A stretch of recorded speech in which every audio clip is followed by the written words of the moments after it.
इस साल 2016 में उत्तर प्रदेश के हापुड़ की नहर में एक लड़की की लाश तैरती हुई पाई गई। तारीख थी 17 जुलाई। यूपी पुलिस ने इस पूरे मामले को ओनर किलिंग का मामला समझा, लेकिन जब इस केस की जांच आगे बढ़ी 2 साल बाद, तो दिल्ली पुलिस के सामने एक ऐसा सच आया जिसे सुनकर आपके भी होश उड़ जाएंगे। यूपी पुलिस ने जिन लोगों को कातिल ठहराया था, उनकी भी उस दिन हत्या कर दी गई जिस दिन उस लड़की का मर्डर हुआ था। वेद प्रकाश हत्याकांड के नाम से चर्चित इस केस में बेहद ही चौंकाने वाली बातें सामने आई, जिसके बारे में हम आपको इस वीडियो में आज बताने वाले हैं। तो चलिए जानते हैं कि आखिर पूरा परिवार का क्या था केस और हत्या करने के पीछे कातिल का क्या था मकसद। लेकिन अगर अभी तक आपने हमारे चैनल को सब्सक्राइब नहीं करा तो जल्दी से सब्सक्राइब कर लीजिए। बेल आइकन को प्रेस करते टाइम ऑल पर जरूर क्लिक करें ताकि आपको लेटेस्ट अपडेशन मिलती रहे। दोस्तों, इस केस में सबसे अहम किरदार 6 लोग हैं। वेद प्रकाश किरोड़ीमल, उनकी पत्नी, उनकी बेटी नैना, उनका बेटा शुभम, रितेश काटियार और अभिषेक पाल। 17 जुलाई 2016 को यूपी के हापुड़ की कैनाल में कुछ लोगों को एक महिला की लाश तैरती हुई दिखाई देती है, तो लोगों को किसी अनहोनी का एहसास हुआ। देखते ही देखते वहां पर लोगों की काफी भीड़ जमा हो जाती है, क्योंकि सभी हैरान थे कि आखिर इस नहर के अंदर लड़की की लाश कहां से आई। इसलिए इस इलाके में रहने वाले लोगों ने फौरन पुलिस को इन्फॉर्म किया। खबर मिलते ही पुलिस घटना स्थल पर तुरंत पहुंच जाती है। फिर पुलिस ने उस नहर से उस शव को निकलवाया। वहीं पास में ही एक सेंट्रो गाड़ी थी, जिसे पुलिस ने ये अंदाजा लगा लिया कि लाश को उसी कार में लाया गया था। इसलिए पुलिस ने उस कार की छानबीन भी शुरू कर दी। कार से उन्हें कोई भी सुराग नहीं मिला। कार के ऊपर जो नंबर था, उससे यूपी पुलिस ने पता लगाया कि वो कार दिल्ली के वजीराबाद इलाके में रहने वाले वेद प्रकाश किरोड़ीमल की है। पर जब यूपी पुलिस नॉर्थ दिल्ली के वजीराबाद में पहुंची तो उस महिला के माता पिता भाई घर पर नहीं थे। घर पर ताला लगा हुआ था। पुलिस ने आस पड़ोस के लोगों से पूछा तो किसी को भी इस बारे में कोई जानकारी नहीं थी कि पूरा परिवार आखिर कहाँ गया। लड़की की पहचान नैना किरोड़ीमल के तौर पर हुई, जो कि लगभग 21 साल की थी और दिल्ली यूनिवर्सिटी में पढ़ती थी। यूपी पुलिस ने इस केस को इस नजरिए से देखा कि नैना का जरूर किसी लड़के के साथ अफेयर रहा होगा और घर वाले उसके खिलाफ होंगे। इसलिए समाज में इज्जत बचाए रखने के लिए लड़की के माँ बाप और भाई ने मिलकर उसकी हत्या कर दी। यूपी पुलिस ने इस मामले की जो भी तफ्तीश की, उससे पुलिस के हाथ ज्यादा कुछ नहीं लगा। पूरा परिवार ही गायब था। इसलिए यूपी पुलिस ने जब इस केस की चार्जशीट कोर्ट में दायर की तो इसे ओनर किलिंग का मामला बताया और कोर्ट में कहा कि लड़की के घर वाले उसकी हत्या करने के बाद फरार हो गए हैं। पुलिस की रिपोर्ट और सारी बातों को सुनने के बाद कोर्ट ने नैना के सभी मेंबर्स को भगोड़ा घोषित कर दिया। ऐसा लग रहा था कि जैसे ये केस पूरे तरीके से ओनर किलिंग का केस था और अब खत्म हो गया है। इस केस को बंद कर दिया गया। दोस्तों, जब यूपी पुलिस ने इस मामले को ऑनर किलिंग का मामला बताकर केस को क्लोज कर दिया था, तो उस वक्त हत्यारों की खुशी का कोई ठिकाना नहीं था, क्योंकि 4 लोगों को मौत के घाट उतारने के बाद भी वो ऐश भरी जिंदगी जी रहे थे। पर चाहे अपराधी कितना भी शातिर क्यों ना हो, वो कभी ना कभी पकड़ा ही जाता है। ऐसा ही कुछ इस हत्याकांड में भी हुआ। फिर 2 साल बाद दिल्ली की क्राइम ब्रांच ने नैना की हत्या को लेकर एक ऐसा सनसनीखेज और दिल दहला देने वाला दावा किया, जिसने पूरे सिस्टम को हिलाकर रख दिया। दिल्ली की क्राइम ब्रांच ने ये दावा किया कि नैना का परिवार कहीं भागा नहीं है, बल्कि परिवार के 4 सदस्यों का बेरहमी के साथ कत्ल कर दिया गया है। दरअसल दिल्ली क्राइम पुलिस को एक दिन इस केस से जुड़ा हुआ एक ऐसा राज पता चला, जिसने इस पूरे मामले को पलट कर रख दिया। तफ्तीश के दौरान पुलिस को जो बातें पता चली वो बहुत ही चौंकाने वाली थी। हत्या के 2 साल बाद सिर्फ एक सुराग ने सारी बाजी पलट कर रख दी और उस वजह से ही कातिलों का भांडा फोड़ हो सका। और अब आप जरूर सोच रहे होंगे कि ये मर्डर के 2 साल बाद दिल्ली क्राइम पुलिस को आखिर कौन सा राज पता चला जिससे पुलिस कातिल तक पहुंच सकी। दोस्तों, शुरुआत में हमने आपको बताया था कि इस कहानी में 6 किरदार अहम थे। अभिषेक और उसके अलावा 2 नाम और सामने आए। इस केस में मनोज बावला और सोनू मनोज ही वो कड़ी बना जिसकी वजह से इस केस को रीओपन किया गया। हुआ यूं कि जब पुलिस ने इस केस को बंद कर दिया था तो अनजाने में ही मनोज बावला नाम के इस लड़के ने इस वारदात के बारे में किसी को बताया था। उसने अपनी शेखी मारते हुए कहा कि 2 साल पहले उसने 4 लोगों का मर्डर किया था और आज तक क्राइम पुलिस उसे पकड़ नहीं पाई। ये बात किसी तरह दिल्ली क्राइम पुलिस के कानों तक जा पहुंची और पुलिस ने अपनी तहकीकात फिर से शुरू कर दी। ऐसा लगने लगा था कि अब वेद प्रकाश फैमिली के हत्यारों को क्राइम पुलिस धर दबोचेगी। पर दोस्तों, इस कहानी में फिर एक बात ऐसी हुई जो इस कहानी में जबरदस्त ट्विस्ट आ गया, जिसने पुलिस को भी घुमा कर रख दिया। दरअसल जब इस केस की तहकीकात करते हुए पुलिस मनोज बावला तक पहुंची तब उसकी रोड एक्सीडेंट में मौत हो चुकी थी। पुलिस के हाथ एक बार फिर से खाली थे, लेकिन पुलिस ने हार नहीं मानी और अपनी जांच जारी रखी। फिर तहकीकात करते हुए पुलिस को पता चला कि मनोज बावला की दोस्ती पाल के साथ थी। पुलिस को अभिषेक पर शक हुआ और शक की बुनियाद पर पुलिस ने उसे गिरफ्तार कर लिया। अब सवाल ये था कि आखिर किसी की इस परिवार से क्या दुश्मनी थी जो पूरे परिवार को ही मौत की नींद सुला दिया। आखिर हत्यारों का मकसद क्या था? नैना की लाश अगर हापुड़ की नहर में मिली थी तो बाकी लोगों की लाशें कहाँ थी?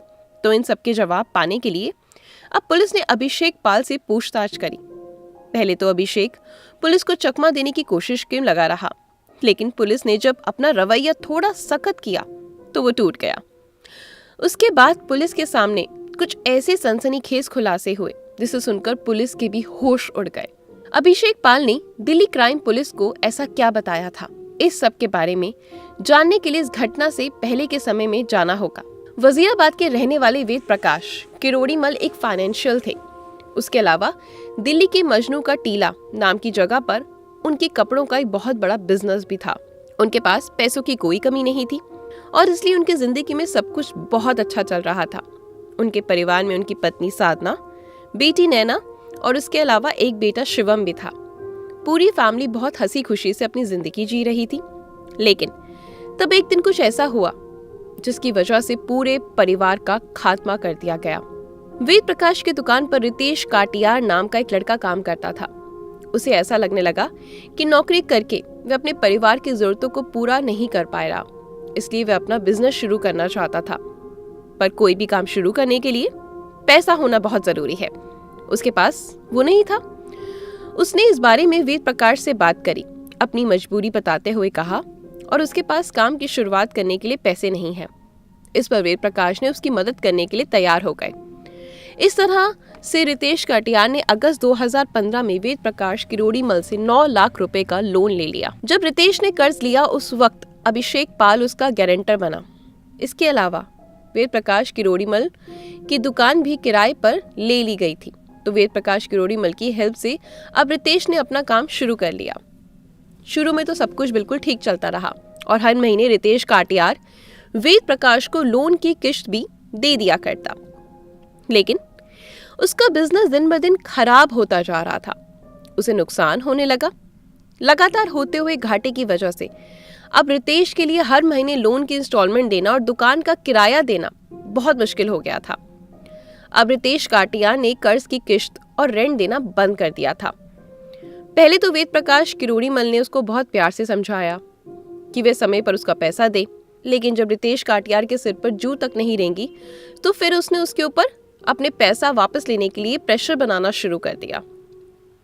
इस बात को लेकर दोनों में आए दिन बहस हुआ करती।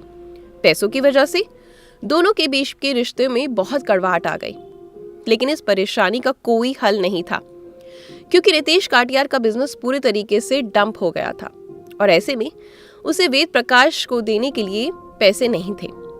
रोज रोज की चिक-चिक और बहसबाजी से रितेश काटियार बहुत परेशान हो गया था। इस पर इन सबसे छुटकारा पाना चाहता था। वेद प्रकाश अब रितेश काटियार के गारंटर अभिषेक पर भी पैसे वापस लेने के लिए दबाव बनाने लगा, जिससे वह भी परेशान हो गया था और अब किसी तरह से कोई बात बनती दिखी नहीं। तो एक दिन इन दोनों ने फैसला किया कि वे इस प्रॉब्लम का कोई बहुत अच्छा हल निकालेंगे और उन्हें अब कुछ ऐसा करना होगा जिसकी वजह से ये मामला पूरी तरीके से खत्म हो जाए।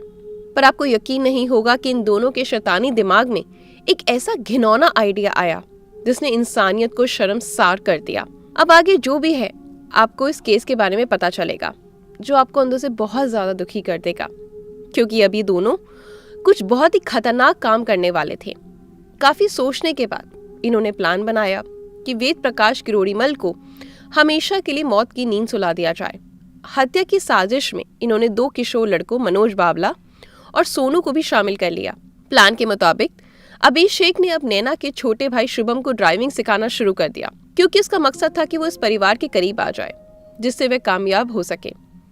जब इनको लगा कि सब कुछ इनकी योजना के हिसाब से हो रहा है, तब इन्होंने 15 जुलाई को वेद प्रकाश किरोड़ीमल की हत्या की योजना बनाई।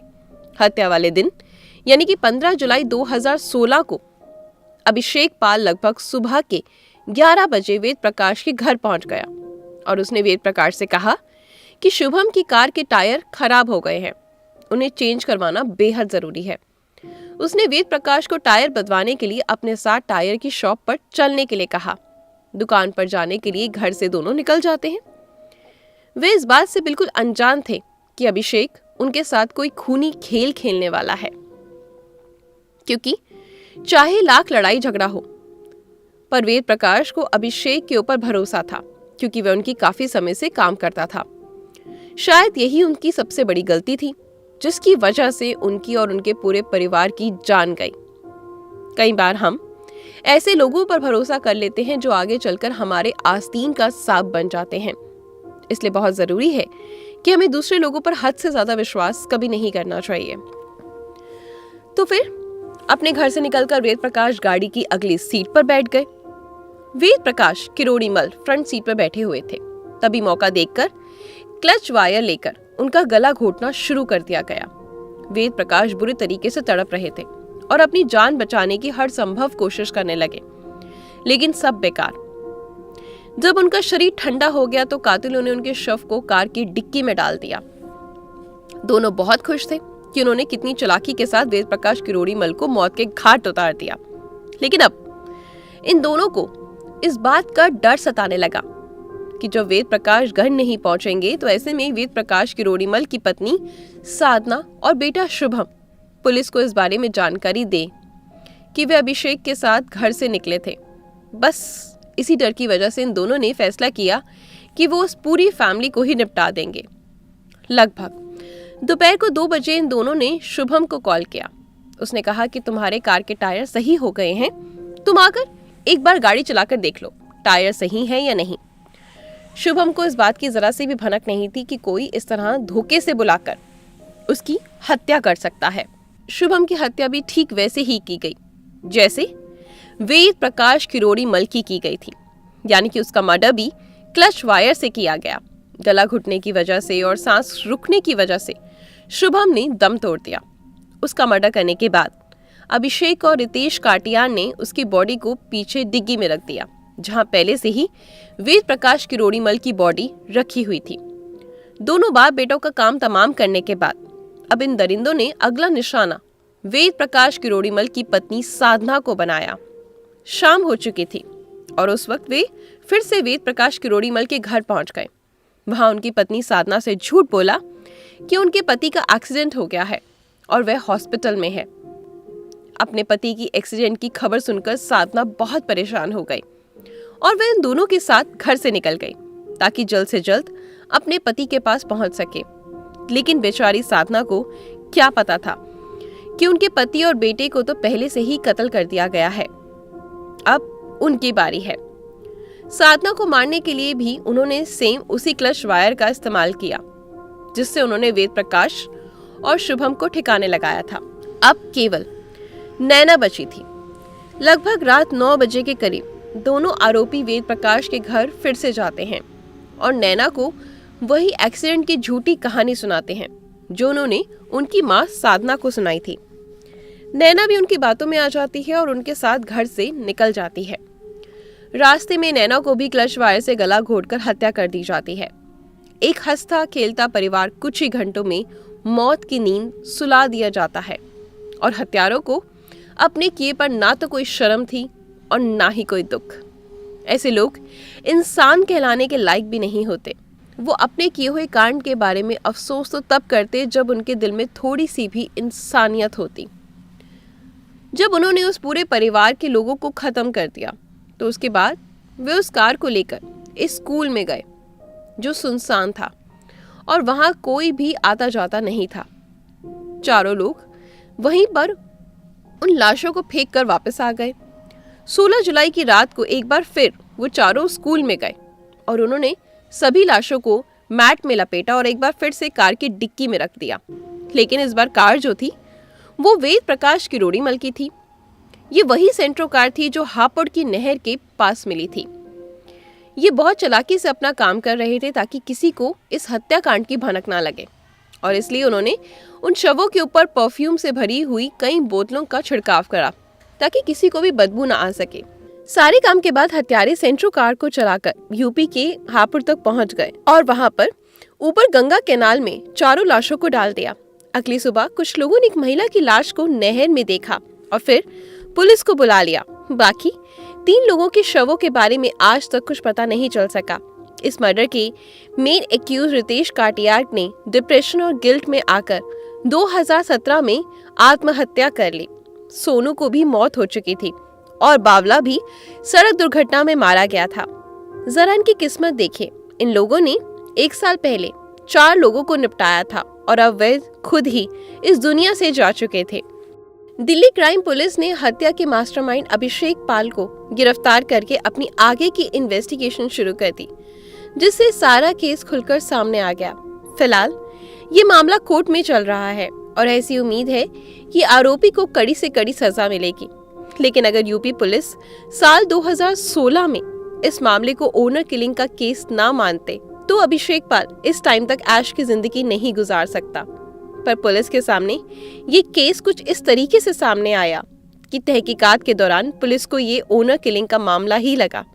शायद हत्यारे जरूरत से ज्यादा चालाक थे, जिन्होंने षड्यंत्र को बहुत ही शानदार तरीके से रचा था। वो कहते हैं ना कि पाप का घड़ा कभी ना कभी जरूर भरता है और हर इंसान को अपने कर्मों का फल भुगतना ही पड़ता है। ठीक ऐसा ही इस केस में भी हुआ।